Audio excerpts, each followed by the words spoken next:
뭐 하는 거야? 내 집에 들어오려면 허락부터 맡아야지. 어디 감히 내 집 비밀번호를 누르고 들어오려고 해? 어머니, 저희가 급해서. 급하면 다야? 내가 너희 집에 반찬 가져다 줄 때는 비밀번호도 안 알려주더니 너희는 맘대로 들어와서 애 맡기고 가면 다인 줄 알아? 이제부터 우리 집 비밀번호 바꿨으니까 미리 연락하고 와. 어머님, 왜 이러세요? 왜 이러냐고? 너희들이 날 어떻게 대했는지 생각해봐. 영상을 시작하기 전에 구독과 좋아요 버튼을 눌러주시면 더 많은 분들께 이런 감동적인 이야기를 전해드릴 수 있습니다. 알림 설정도 해두시면 영상이 올라올 때마다 가장 먼저 만나보실 수 있습니다. 저는 올해 70살이 된 송희경이라고 합니다. 오늘 이렇게 제 이야기를 들려드리게 되어 부끄럽지만 요즘 젊은 세대와 우리 세대의 생각 차이가 너무 커서 답답한 마음에 사연을 보냅니다. 제가 겪은 일은 평범한 어머니라면 누구나 공감할 수 있는 이야기일 것 같아요. 제 아들 부부는 맞벌이를 하고 있습니다. 그래서 저는 종종 반찬도 해다 주고 손자도 봐주곤 했어요. 사실 손자 민재는 제 눈에 넣어도 안 아플 만큼 사랑스러운 아이랍니다. 얼마 전 아들 집에 반찬을 가져다 주려고 방문했어요. 미리 연락하고 갔는데 도착했더니 며느리가 급한 일이 생겼다며 집에 없더군요.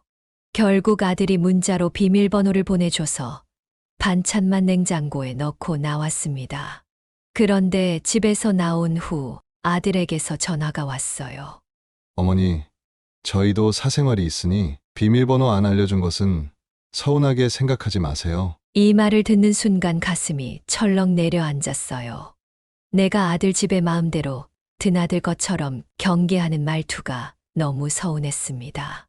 집에 돌아오니 딸 수연이가 와 있어서 아들 집에서 겪은 일을 이야기했어요. 그런데 딸도 비밀번호 알려주는 건 좀 그렇긴 해. 아무도 없는 집에 들어가는 건 부모 자식 간에도 예의가 아니야. 라며 오히려 오빠 편을 들더군요. 순간 너무 당황스러웠어요. 내가 키운 자식들이 나를 어떻게 생각하는 건지 요즘 젊은 세대의 생각을 도무지 이해할 수 없었습니다. 부모가 자식 집에 들어가는 것이 예의가 아니라니 제가 무슨 도둑이라도 된 것 같은 기분이었어요. 그렇게 며칠이 지났을까요? 마침 아들이 전화를 했습니다. 어머니, 오늘 제가 야근이라서요. 혹시 민재 좀 봐주실 수 있으세요? 평소라면 손자를 볼 생각에 기쁜 마음으로 달려갔겠지만 이번엔 솔직히 마음이 좀 불편했어요. 하지만 손자가 너무 보고 싶기도 하고 아들을 도와주고 싶은 마음에 그래, 갈게. 라고 대답했습니다.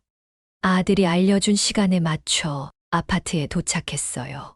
문 앞에서 평소처럼 비밀번호를 눌렀는데 문이 열리지 않았습니다.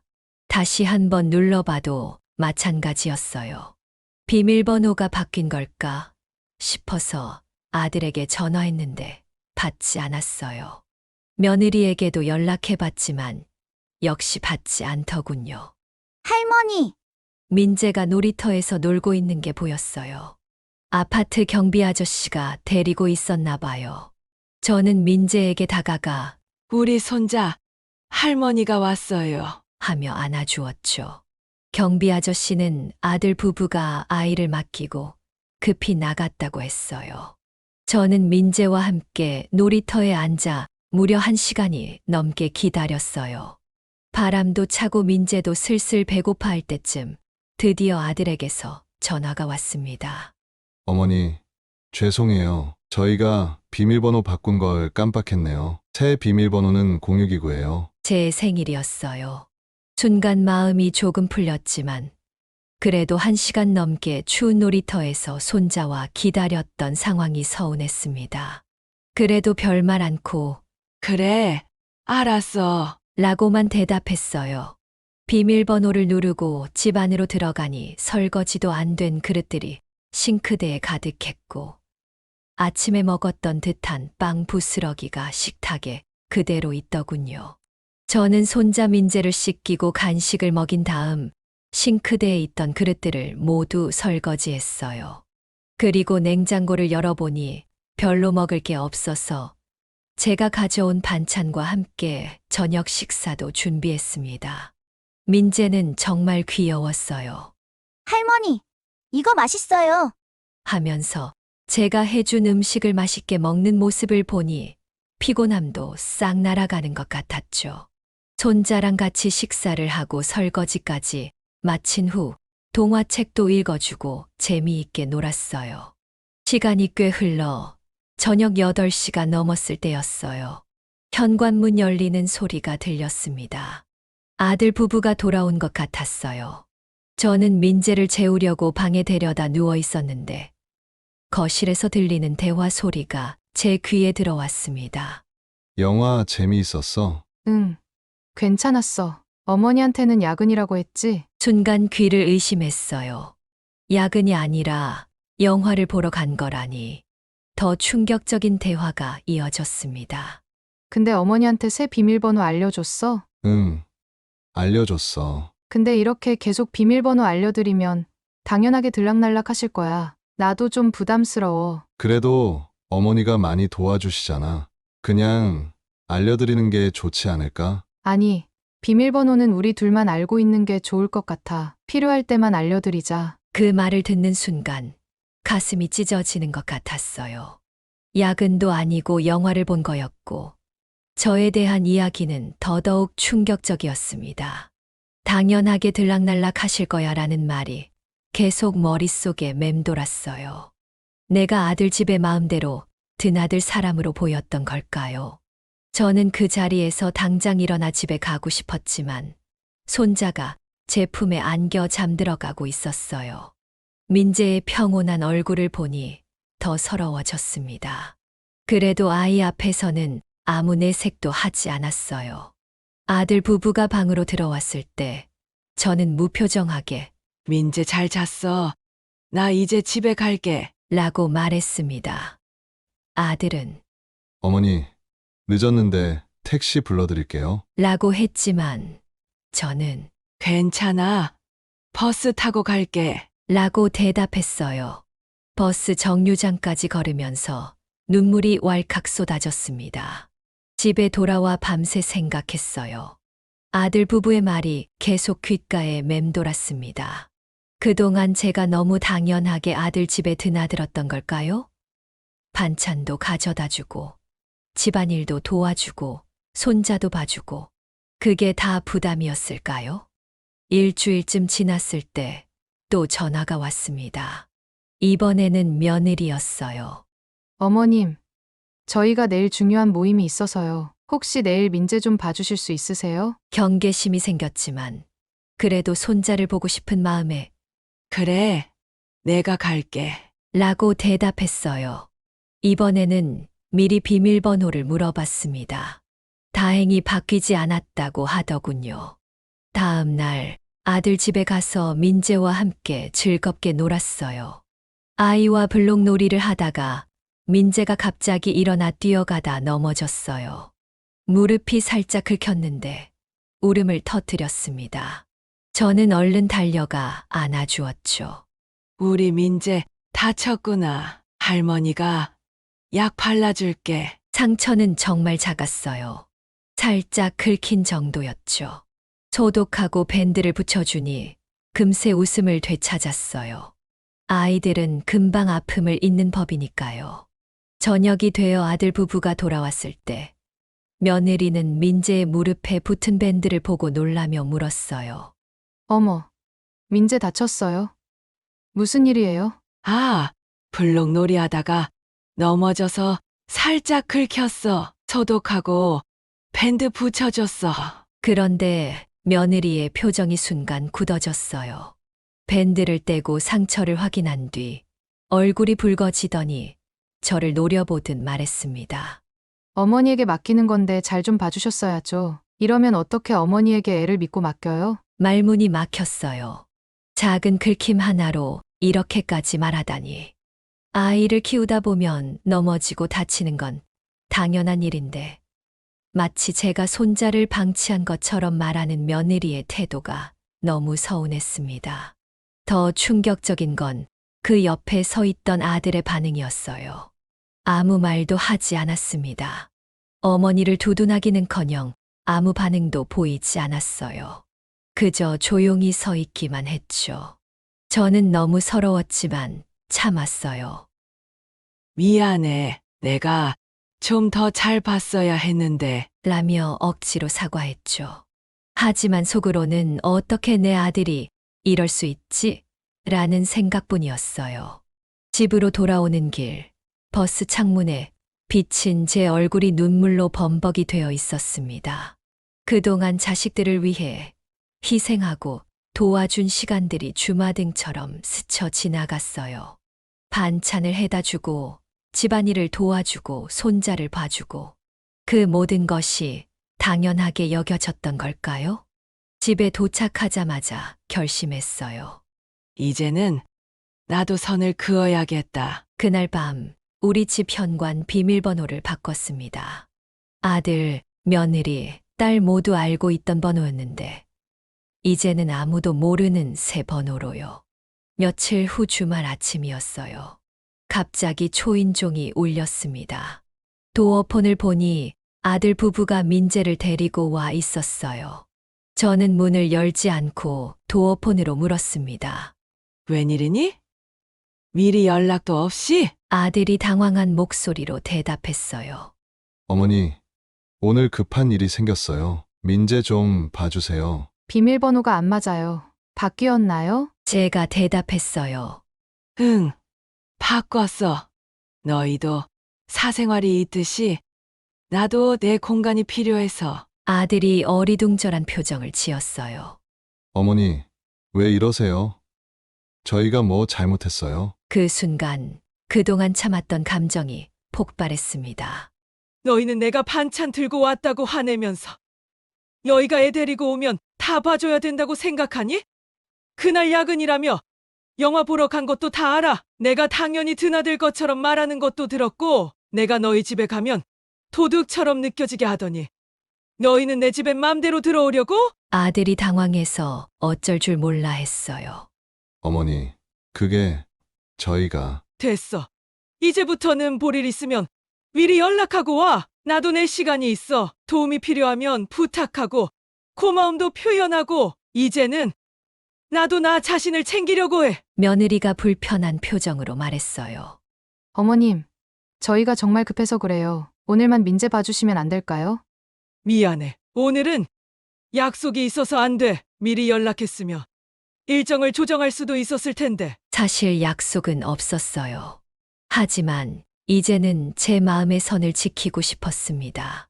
문을 닫고 창문으로 내다보니 아들 부부는 한참을 서 있다가 민재의 손을 잡고 돌아갔어요. 그날 오후 딸 수연이가 전화를 했어요. 엄마, 오빠한테 들었어요. 왜 그러셨어요? 민재 맡아주는 게 그렇게 힘드셨어요? 저는 딸에게도 똑같이 말했습니다. 수연아, 부모라고 자식이 무조건 편하기만 한 줄 알아?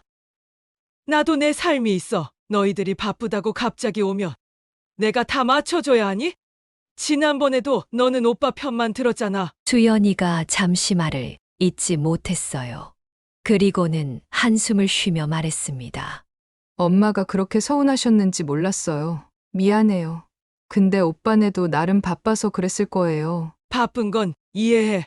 하지만 거짓말하고 서로 존중하지 않는 건 이해할 수 없어. 내가 반찬 가져다 주고 집안일 돕고 민재 봐주는 게 당연한 줄 아는 것 같아. 나도 늙었고 지칠 때가 있다는 걸 생각해 본 적은 있니? 전화기 너머로 딸이 흐느끼는 소리가 들렸어요. 엄마, 정말 미안해요. 저희가 너무 이기적이었나 봐요. 그 말을 듣는 순간 제 마음도 복잡해졌어요. 자식들을 원망하는 마음도 있었지만 한편으로는 그래도 내 자식들인데 하는 생각도 들었죠. 이제부터는 서로 존중하면서 지내자.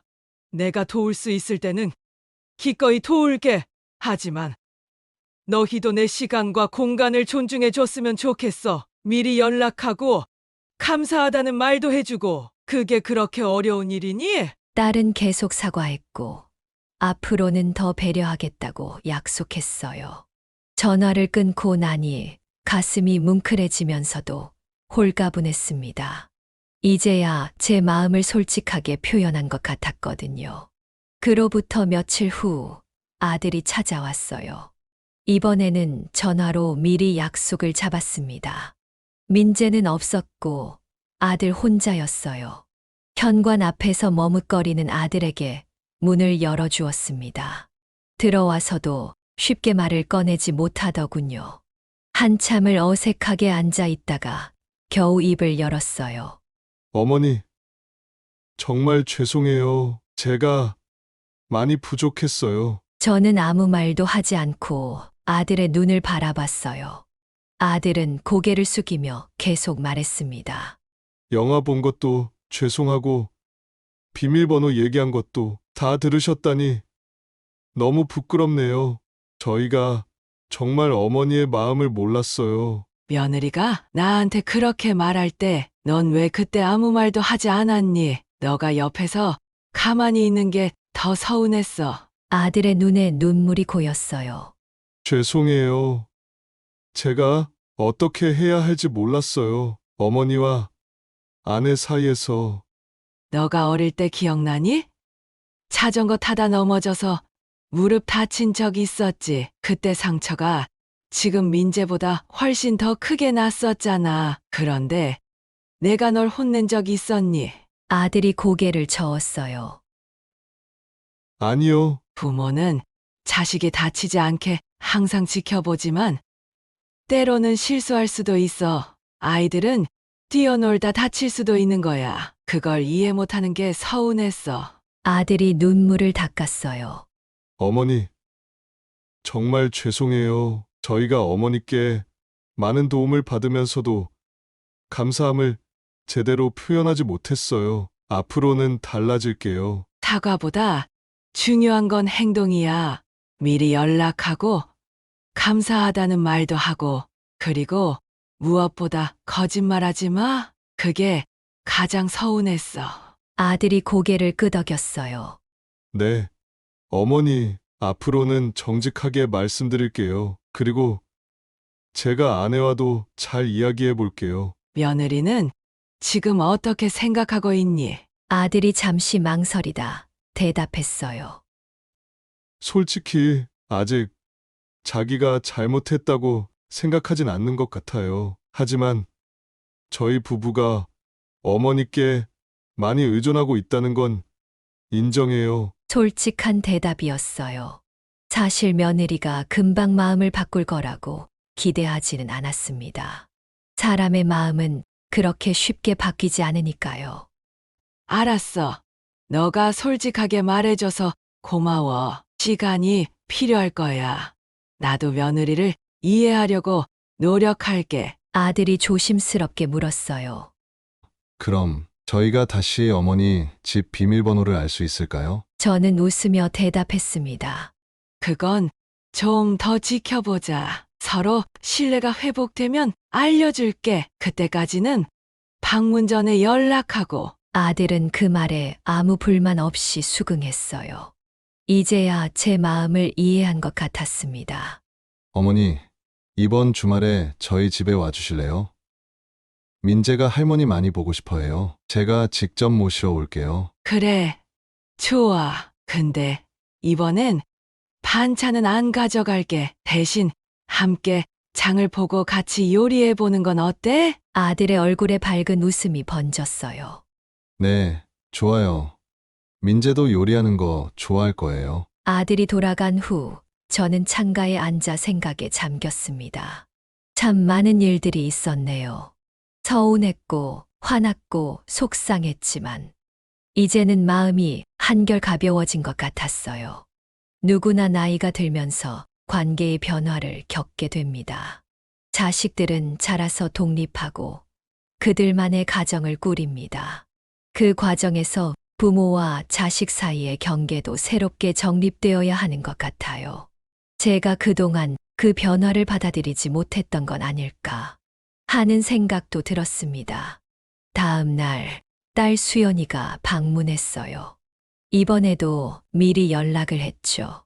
차를 마시며 수연이가 말했습니다. 엄마, 오빠가 다 말해줬어요. 정말 죄송해요. 저희가 엄마의 마음을 몰랐어요. 괜찮아. 엄마도 너무 심하게 말했을지도 모르겠다. 하지만 서로 솔직하게 이야기하니까 마음이 편해졌어. 수연이가 내 손을 꼭 잡았어요. 엄마, 이제부터는 저희가 더 엄마를 생각할게요. 도움이 필요하면 부탁드릴게요. 그리고 일방적으로 기대하지 않을게요. 고마워. 수연아, 엄마는 너희를 도와주는 게 행복해. 단지 그것이 당연시되는 게 서운했던 거야. 그날 저녁 오랜만에 가족 단톡방에 메시지가 왔어요. 아들이 이번 주말 가족 모임 일정을 공유한 거였죠. 요리할 메뉴도 같이 의논하자고 했어요. 딸도 참여하겠다고 했고요. 어느새 웃음이 나왔습니다. 이제야 서로를 존중하는 관계가 시작되는 것 같았어요. 부모와 자식 간의 관계는 참 미묘한 것 같습니다. 무조건적인 사랑과 희생만으로는 건강한 관계를 유지하기 어려울 때가 있어요. 때로는 서로의 경계를 인정하고 존중하는 것이 필요합니다. 저는 이제 자식들에게 무조건 참아주는 엄마가 아니라 존중받는 한 사람으로 대해달라고 말했습니다. 그리고 그 과정에서 저 자신도 자식들의 독립된 생활을 존중하는 법을 배웠어요. 우리 모두는 나이가 들어가며 서로 다른 입장에서 서로를 바라보게 됩니다. 그 시선의 차이를 인정하고 소통할 때 비로소 진정한 가족의 의미를 찾을 수 있는 것 같아요. 저의 이야기가 비슷한 상황에 계신 분들께 작은 위로와 용기가 되었으면 좋겠습니다. 여러분도 이 영상을 보시고 용기를 내어 새롭게 시작하시고 싶은 분이 있다면 댓글로 여러분의 이야기를 들려주세요. 구독과 좋아요, 알림 설정까지 해주시면 더 좋은 영상으로 보답하겠습니다. 노후의 이야기였습니다. 감사합니다.